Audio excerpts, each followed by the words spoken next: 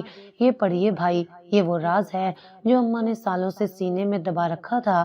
عدیل بھائی نے با آواز بلند پڑھا۔ یہ سب کچھ میرے اس بیٹے کا ہوگا جو مجھے سنبھالے گا، جو ہمیشہ میرے ساتھ رہے گا۔ ان کے ہاتھ سے پرچی گر گئی۔